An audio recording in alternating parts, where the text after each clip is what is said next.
하나님 말씀 같이 보겠습니다. 하나님 말씀 성경의 맨 처음 창세기 말씀입니다. 창세기 1장 1절에서 3절까지.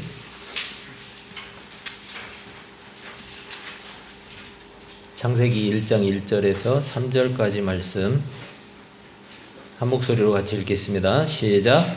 태초에 하나님이 천지를 창조하시니라. 땅이 혼돈하고 공허하며 흑암이 깊음 위에 있고 하나님의 영은 수면 위에 운행하시니라. 하나님이 이르시되 빛이 있으라 하시니 빛이 있었고. 아멘. 자, 우리 같이 인사 한번 하겠습니다. 네. 우리 수빈이도 왔네요. 반가워요. 수경이도 또 왔고. 네. 수연이는 안 왔죠? 바쁘죠? 네. 네. 여러분 반갑습니다. 네, 반갑습니다. 창세기 강해를 주일날 하기로 제가 결정을 했어요. 마가복음 강해는 수요일날로 옮겼어요. 그러니까 마가복음이 듣고 싶으면 수요일날 오세요. 네, 마가복음 강해는 수요일날로 옮겼고 창세기 강해를 제가 해야 되겠다 생각이 돼서 창세기를 시작합니다. 제가 언젠가 기독교 방송에서 어떤 분이 간증하는 걸 들었어요. 간증을 하는데 그분이 뭐 사업을 하시는 분 같아요. 사업을 하시는 분인데 그렇게 간증을 해요. 뭐라냐면 그렇게 자기가 기도를 했대요. 하나님, 제가 지금까지 하나님을 위해서 열심히 살고 있는데 이번에 이 건은 꼭 해주셔야 됩니다. 안 그러면 하나님이 손해보는 겁니다. 하면서 그렇게 기도를 했대요. 그래서 제가 그걸 들으면서 그냥 들을 때는 야, 참 믿음이 참 좋다 생각이 됐는데 곰곰이 생각해 봤어요. 그게 정말 믿음이 좋은 기도인가? 하나님 앞에 자신의 요구를 강요하는 게 조금 마음에 걸렸어요. 자신의 요구를 하나님 앞에 강하게 강요하는 것도 그랬지만 그 기도를 안 들어주신다고 해서 하나님이 과연 아쉬울 게 있을까? 그렇잖아요. 따지고 보면. 여러분, 우리는 종종 믿음에 대해서도 이런 식으로 오해하는 경우가 많아요. 믿음에 대해서. 믿음은 절대 자신을 근거로 하는 게 믿음이 아니에요. 믿음은 내가 근거가 될 수 없어요. 자신의 마음 상태의 확신이나 아니면은 긍정적인 마음이 그 믿음을 보증해 주지 않아요. 내 마음에 확신이 든다고 그래서 그게 믿음이다. 아니면 그게 내 마음에 긍정적인 마음을 가졌다고 해서 그게 믿음이다. 이렇게 생각할 수 없다는 거예요. 그 믿음의 근거를 정확하게 알아야 돼요. 여러분, 인간이 가지는 확신이나 긍정적인 마음이 어떤 일을 이루어내는 힘이 있는 게 아니에요. 절대 아니에요. 더군다나 그런 인간의 확신이나 증명해 주기 위해서 하나님이 그런 거 협조해 주기 위해서 하나님이 계시는 게 아니라는 거예요. 이거는 믿음의 출처와 근거가 어디인지를 분별하지 못하기 때문에 그래요. 내 마음의 확신을 증명해 주기 위해서 하나님이 계신 게 아니에요. 그리고 내가 긍정적인 마음을 갖고 있기 때문에 이것이 이루어지기 위해서 하나님이 계시는 게 아니라는 거예요. 순서가 잘못됐어요. 여러분, 믿음은 절대적으로 그 출처와 근거가 어디에 있냐면 하나님께 있어요. 하나님께만 있는 거예요. 우리 마음의 확신이나 긍정적인 태도는 그럼 뭐냐? 이것은 한마디로 이야기하면 그 하나님이 주신 믿음, 그 믿음이 맺어주는 결과물이에요. 결과물. 하나님이 주신 그 믿음을 통해서 우리 마음 가운데 맺어지는 결과로 확신이나 긍정적인 마음이 생겨지는 거예요. 열매라는 거죠, 열매. 그렇기 때문에 여러분, 요즘 흔히 하는 말로 우리가 갑이 아니에요. 하나님이 갑이에요. 우리는 을이에요. 그렇지 않아요? 하나님이 갑이죠. 그런데 믿음에 대해서 정확하게 알자는 거예요. 믿음이라는 것이 내가 출처가 아니고 하나님이 출처라는 거예요. 그 하나님이 주시는 믿음을 통해서 우리 가운데 확신과 긍정적인 마음이 생겨나는 거예요. 그런데 내 확신이나 긍정적인 마음을 위해서 믿음이라는 것을 끌어다가 사용해서는 안 돼요. 나에게 능력이 있는 게 아니잖아요. 하나님께 능력이 있는 거예요. 여러분, 세상의 창조에 대해서도 우리는 바르게 알아야 돼요. 하나님이 무언가 아쉬워서 세상을 지으신 것이 절대 아니에요. 하나님이 아쉬운 게 있어서 세상을 만들어 놨다? 그렇지 않아요. 반드시 창조를 해야만 하나님이 영광을 받으시는 게 아니에요. 그리고 하나님이 영화롭게 되시는 게 아니에요. 창조가 아니고도 하나님은 얼마든지 그 자체로 영화로우신 분이고 영광스러운 분이에요. 하나님은 그분 스스로 충분히 영광스러움이 충만하신 분이에요.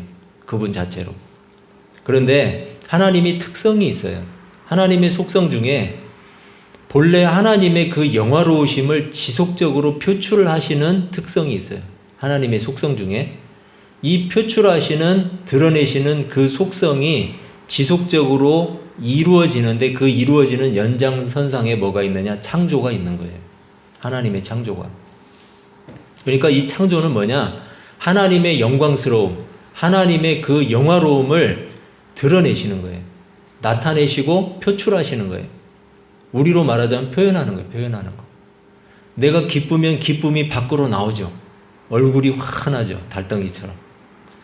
얼굴이 환하게 이렇게 표현되고 드러나는 것처럼 하나님의 그 영광스러움이 창조를 통해서도 끊임없이 표현되고 표출된다는 거예요. 그게 바로 창조예요. 하나님이 창조를 통해서 나타내시는 건 뭐냐? 하나님의 영화로움, 영광스러움을 밖으로 드러내시는 거예요. 뿜어내시는 거예요. 그런데 세상은 그리고 혹은 어떤 그리스도인은 뭐라고 얘기를 하냐면 하나님의 창조를 설명해 달래요. 증명해 달래요. 증명. 여러분 자신을 이해시켜야만 자기가 인정하겠다는 거예요. 하나님이 세상을 창조하셨다는데 그래 그러면 어떻게 창조했는데 어떻게 미생물이 생겨났고 어떻게 원숭이가 생겨났고 어떻게 사람이 생겨났는지 좀 자세히 좀 내가 납득할 수 있게 설명 좀 해봐 라고 이야기를 해요. 여러분 설명할 수 있어요? 아마 없을 거예요. 하나님의 창조가 사실이라는 그 증거를 들어서 자신을 설득해 줄 것을 세상은 끊임없이 요구해요. 그리고 세상만 요구하는 게 아니라 여러분 마음 가운데도 종종 있을 거예요. 모든 그리스도인들 가운데도 종종 그런 마음들이 있어요.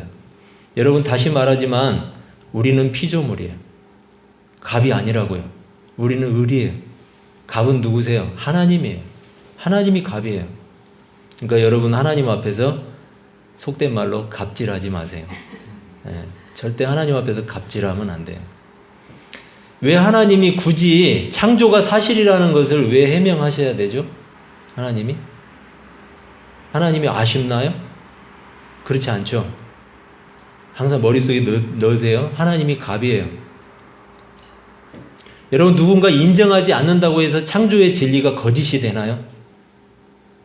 창조됐다는 그 사실이 누군가 인정하지 않으면 거짓이 되나요? 그렇지 않아요.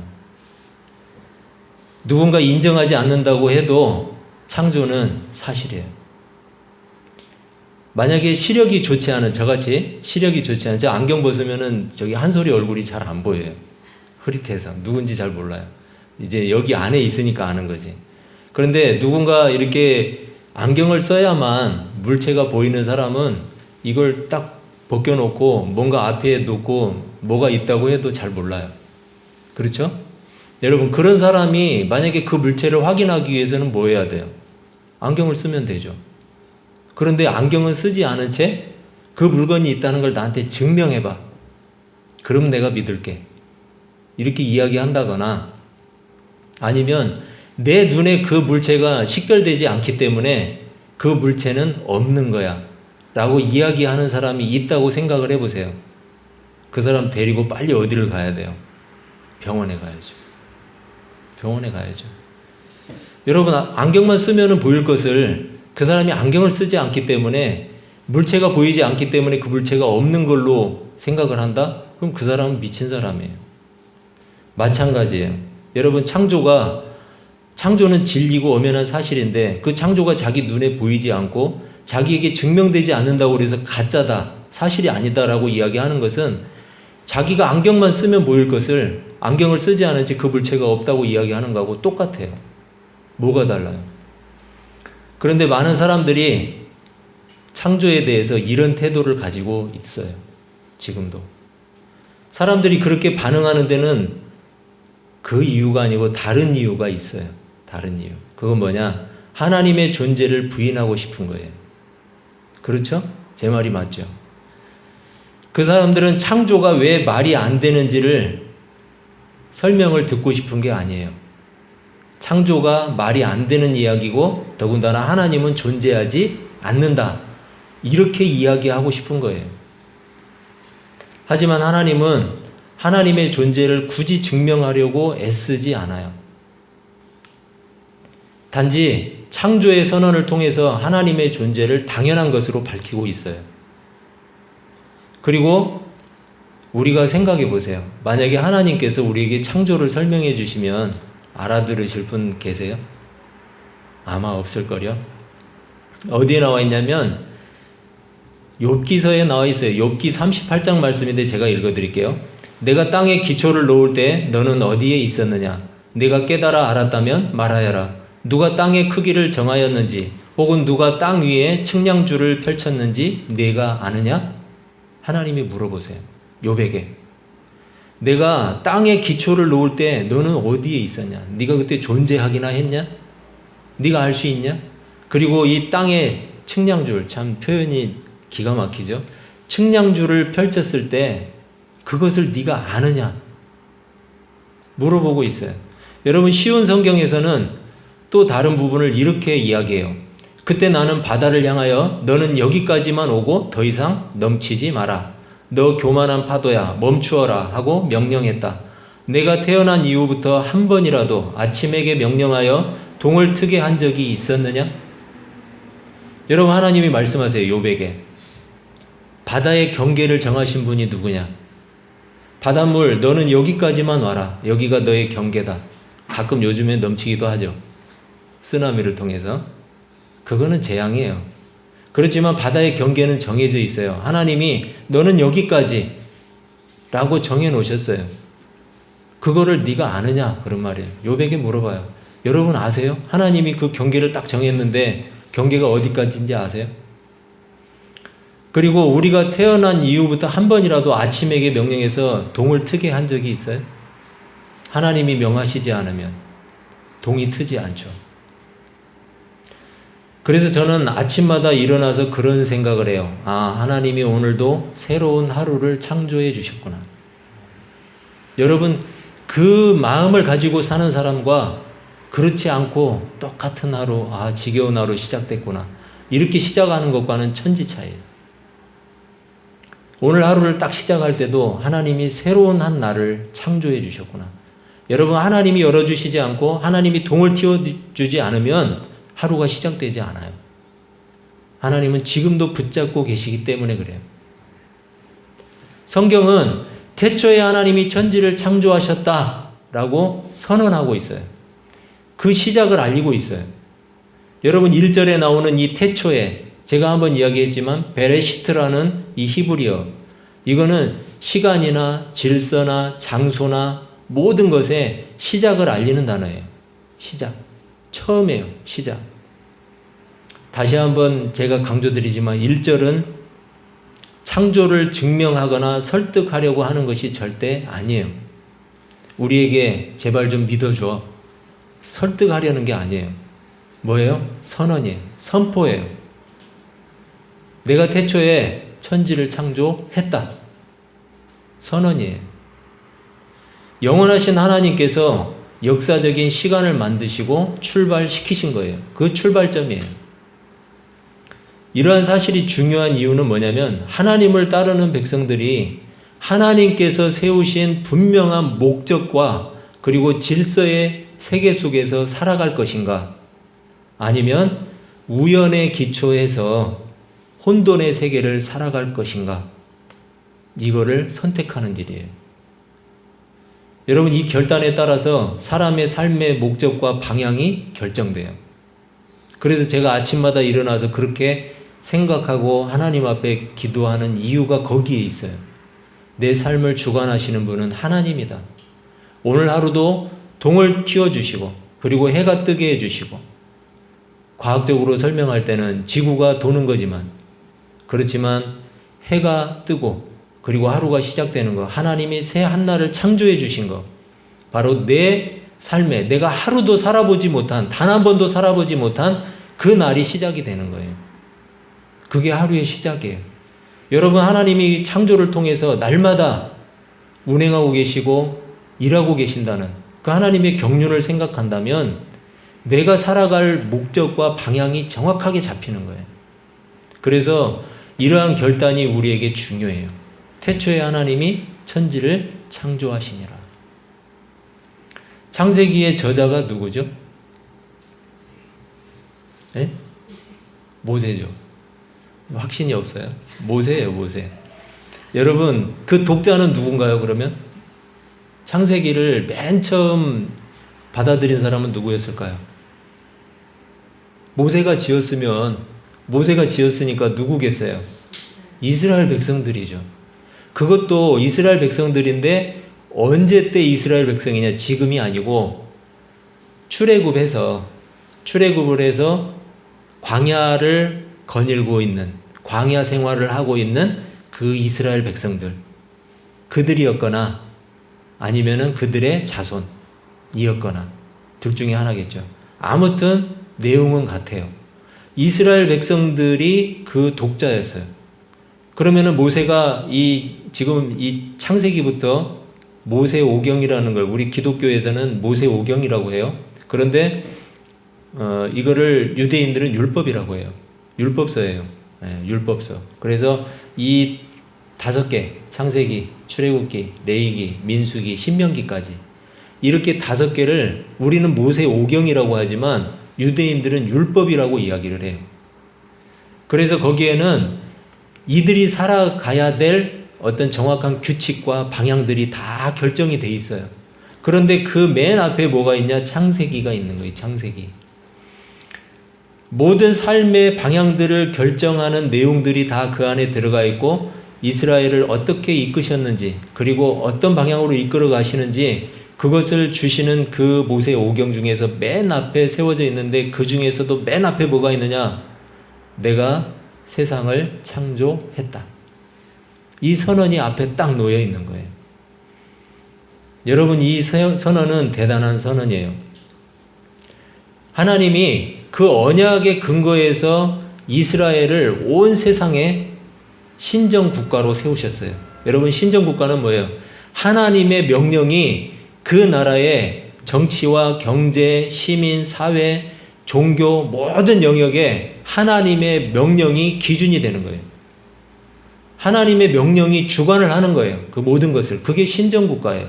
그런데 그 이스라엘을 세우신 하나님이 이스라엘만의 하나님이냐? 그게 아니에요. 오늘 태초에 하나님이 천지를 창조하시니라 하면서 하나님이 이스라엘만 지으셨나요? 이스라엘 땅만 만드셨어요? 그들만 만드셨어요? 아니에요. 하나님이 온 천지 우주 만물을 지으셨어요. 그분이 하나님이라고 지금 선언하고 있는 거예요. 그러니까 여러분, 그런 말 하면 안 돼요. 내가 왜 이스라엘 신을 믿어야 돼? 이렇게 이야기는 하는 사람을 제가 실제로 봤어요. 이스라엘에서 믿는 신을 왜 내가 믿어야 돼? 라고 이야기하는 사람을 봤어요. 여러분, 이스라엘의 신이 아니에요. 하나님이 이스라엘을 신정국가로 세우신 거예요. 그 이스라엘을 통해서 온 세상을 하나님은 다스리고 통치하시는 거예요. 지금 이스라엘 말고요. 여러분, 1절에 나오는 이 창조하다라는 이 단어, 네, 어서 오세요. 1절에 창조하다라는 이 단어는 히브리어로 바라라고 그래요. 바라라는 단어인데 이것은 하나님의 창조를 증거하는 단어예요. 왜냐하면 이 창조하다라는 이 단어는 오직 하나님의 창조에만 사용하는 단어예요. 하나님의 창조. 여러분, 우리가 만들어내는 것에는 이 단어를 사용하지 않아요. 히브리어는 분명히 목적을 가지고 쓰는 그 의미가 있어요.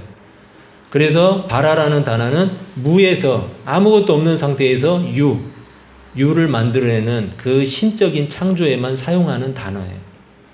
거기에서도 바로 하나님의 창조를 증거할 수 있어요.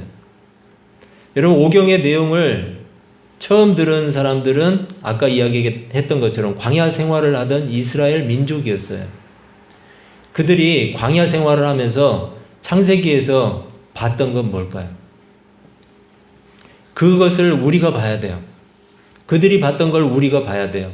그래야 우리가 창세기를 통해서 역사하는 하나님을 경험할 수 있는 거예요.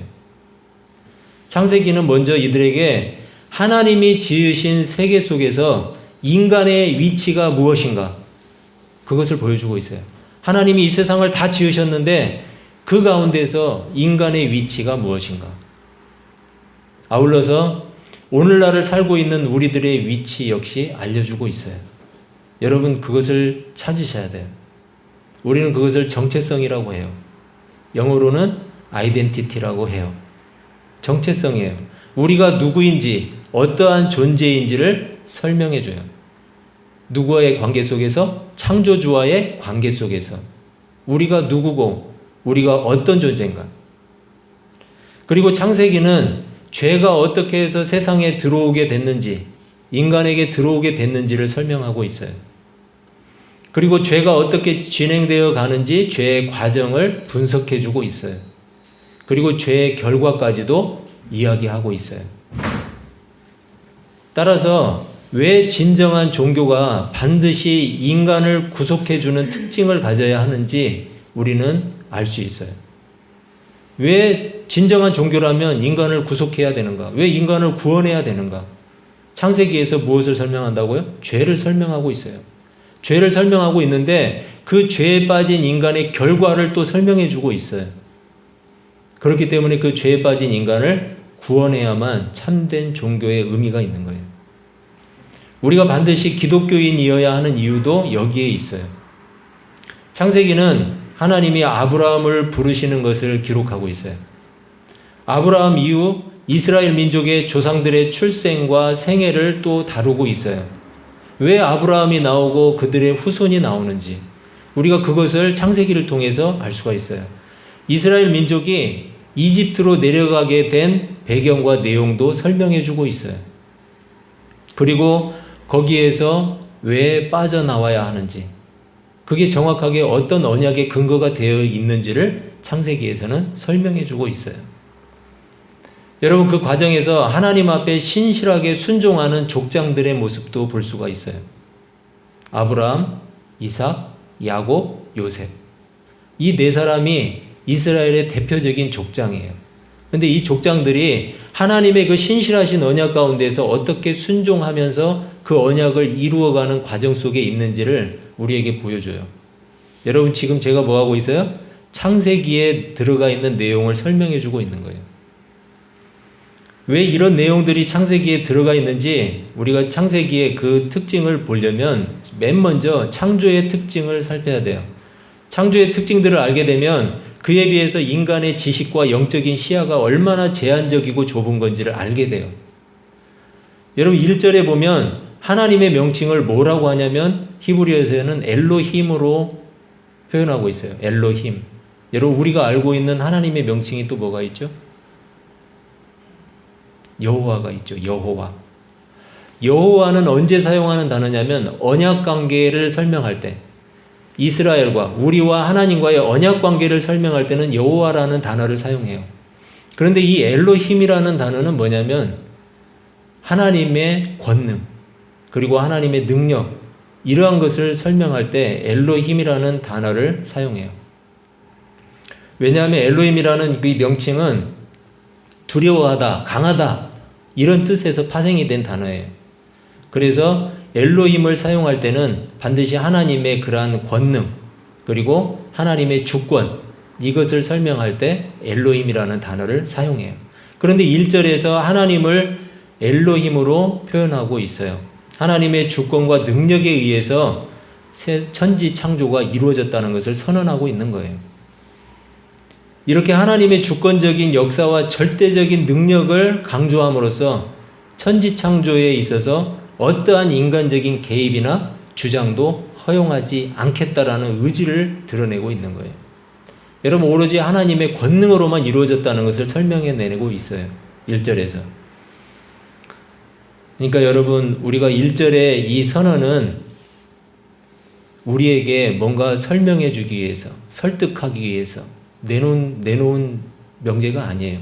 선언이에요, 선언. 선포. 내가 천지를 창조했다. 내가 갑이다. 너희는 이걸 가지고 굳이 너희들이 뭔가 설명하려고 하지 마라. 2절에서 보면 혼돈하고 공허하며 라는 표현이 나오죠. 여기에는 창조 행위가 특징이 어떤 게 있냐면 무질서와 혼란을 질서로 세워주시는 하나님의 창조를 볼 수가 있어요. 그리고 아무것도 없이 텅 비어있는 상태를 하나님이 가득 채우시는 그러한 게 창조라고 설명을 하고 있어요. 아울러서 창조 이후의 모든 세상이 이 질서와 조화 가운데 그리고 충만한 가운데 이루어질 것을 하나님이 암묵적으로 암시하시는 거예요. 여러분, 인간의 범죄는 하나님의 창조의 질서를 무너뜨려 버렸어요. 그리고 세상을 혼돈과 공허 가운데 빠뜨렸어요. 그 증거가 어디에 나오냐면 여러분 그 창세기 3장을 한번 넘어가 보세요. 3장 17절을 한번 보세요.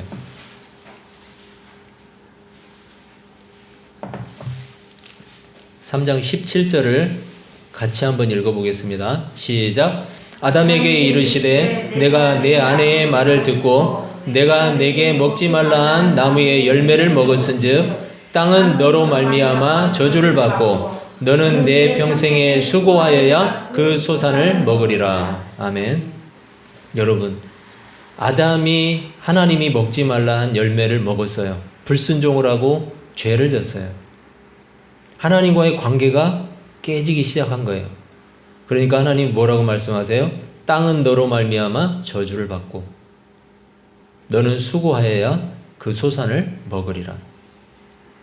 세상에 여러분 저주가 들어오게 된 게 뭐 때문이에요? 인간의 죄악 때문이에요. 예수님은 죄로 인해서 무너져버린 창조의 질서를 회복하시기 위해 이 땅에 오셨어요.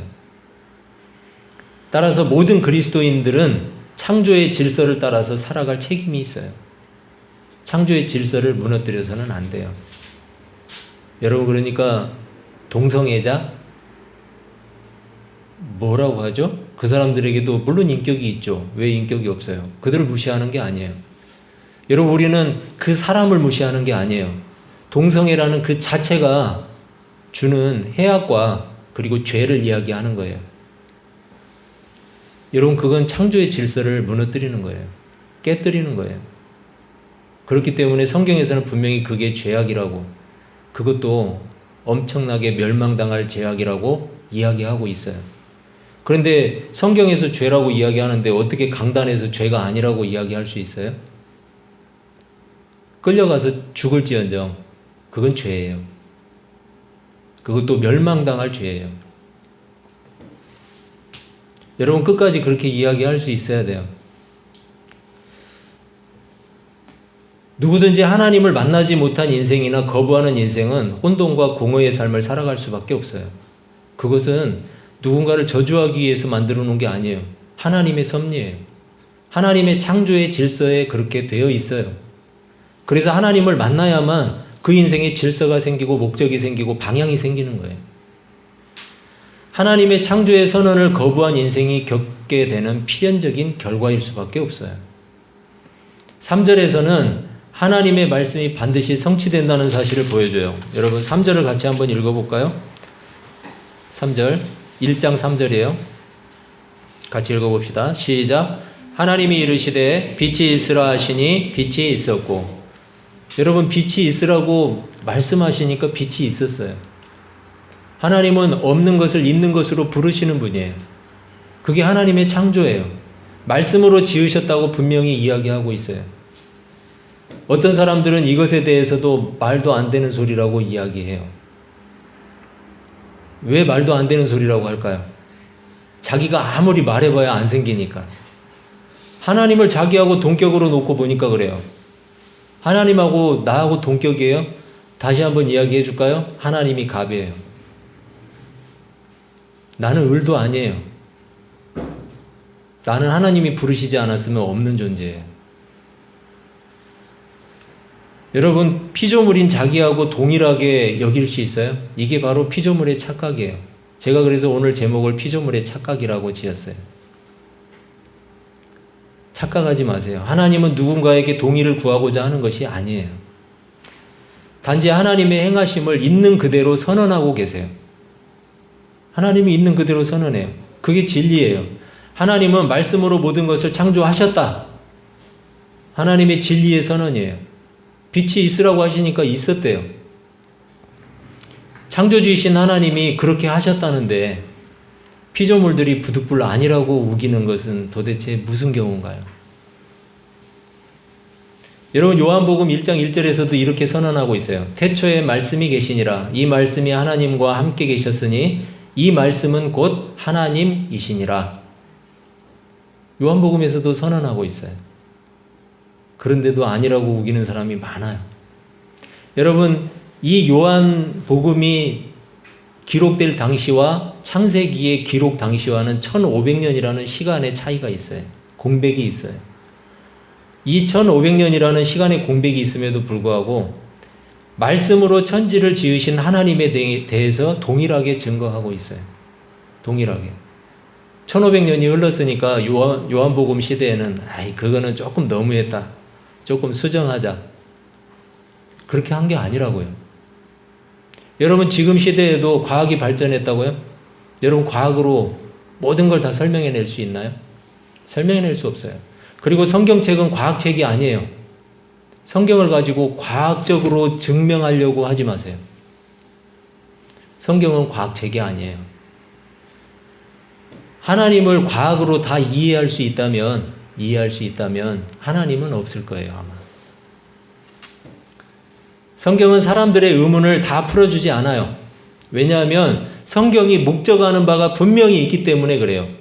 여러분, 성경은 시시콜콜 한 사람 한 사람의 삶을 다 담아놓지 않았어요.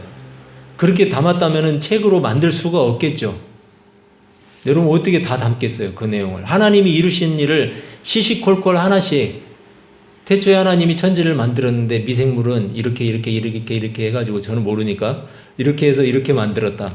또 원숭이는 이렇게 해서 뇌를 만들고 이렇게 해서 내장을 만들고 뭘 만들고 다 만들었다. 여러분, 이거를 다 기록했다면 우리가 알아듣지도 못하지만 그거를 여기에다 다 담지도 못해요. 이 한 권 가지고 미생물의 창조도 설명 못할 거예요, 아마.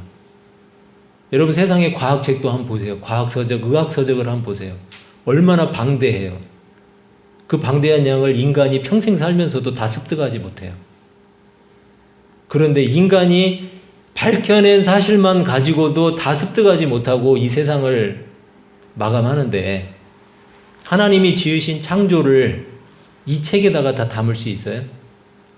성경은 그리고 그걸 설명하려고 굳이 애쓰지 않아요. 왜냐하면 사실이기 때문에. 하나님은 계시고 하나님은 세상을 창조하셨고, 그런데 성경을 통해서 우리에게 전하고자 하는 메시지가 분명하게 있어요. 성경은 그 메시지를 중심으로 해서 쭉 관통되고 있어요. 우리는 그걸 알아야 돼요. 그걸. 우리에게 하나님이 알려주시고자 한 건 바로 그거예요. 성경을 통해서 우리에게 드러내주고 계시하고자 하시는 내용은 그거예요. 그걸 알아야죠. 따라서 여러분, 성경의 의도를 따라서 우리가 성경을 볼 수 있어야 돼요. 성경은 창조와 타락, 그리고 구속에 대한 이야기를 하고자 해요.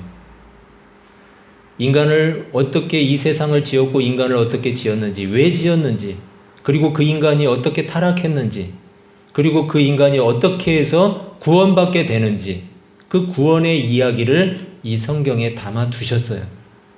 그래서 우리는 그걸 알고자 해야 돼요. 이순신이 구원받았냐, 이런 이상한 질문 말고 구속에 대한 이야기를 하고 싶어 하는 게 성경이에요. 왜 뱀은 하나님과 원수가 되었는지, 가인은 어디서 아내를 얻게 되었는지 성경은 굳이 설명하지 않아요. 그렇지만 아무튼 뱀이 원수가 됐대요, 하나님과. 그럼 그렇다고 생각하면 되죠. 왜? 설명하고자 하는 말이 따로 있으니까. 요지가 따로 있으니까.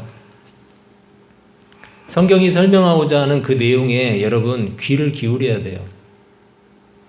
비록 성경이 제한된 내용을 전달하고 있지만 모든 내용을 다 알려주어야만 그 내용이 사실이 되는 건 아니에요. 여러분이 모르고 있는 내용은 다 사실이 아닌가요?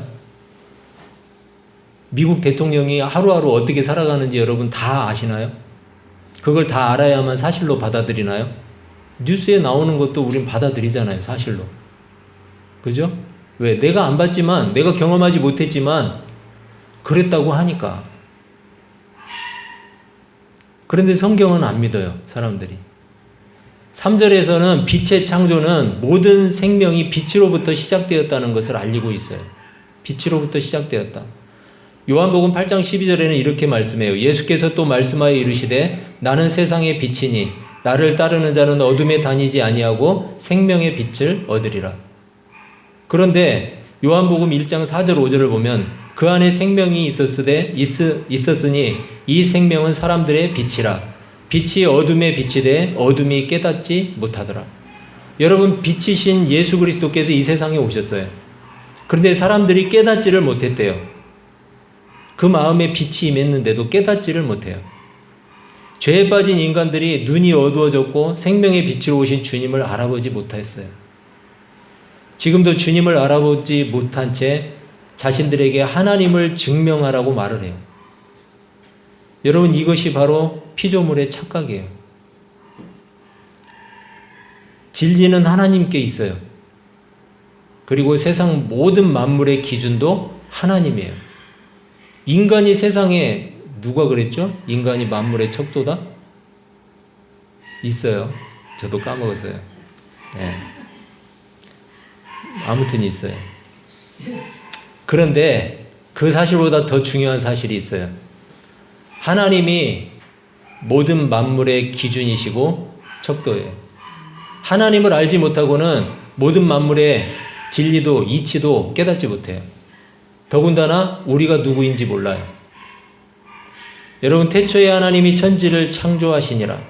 또 빛이 있으라 하시니 빛이 있었고, 이 선언은 하나님이 존재하신다는 사실을 기정사실화 시키고 있어요. 그리고 만물의 존재의 근원을 분명하게 밝혀내고 있어요. 이 준엄하신 창조주의 선언 앞에 우리는 피조된 존재로서 자신들의 위치를 바르게 알아야 돼요. 그리고 제자리를 찾아가야 돼요.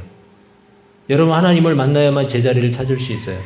이 선언이 우리가 살아가는 이 한 주간 내내 모든 삶의 자리에 울려 퍼질 수 있기를 주님의 이름으로 축복합니다. 아멘. 기도하겠습니다. 하나님 아버지, 감사합니다. 하나님께서 우리에게 행하신 그 창조는 하나님이 존재해 계시고 또 우리를 붙잡고 계시고 우리 가운데 섭리하고 계심을 선언하고 있습니다. 태초에 하나님이 천지를 창조하시니라 선언하여 주신 그 선언을 따라 우리가 하나님의 은혜를 따라 하나님의 그 경륜을 따라 살아갈 수 있는 주의 복된 백성들 될 수 있도록 인도하여 주시옵소서. 예수님의 이름으로 기도합니다. 아멘.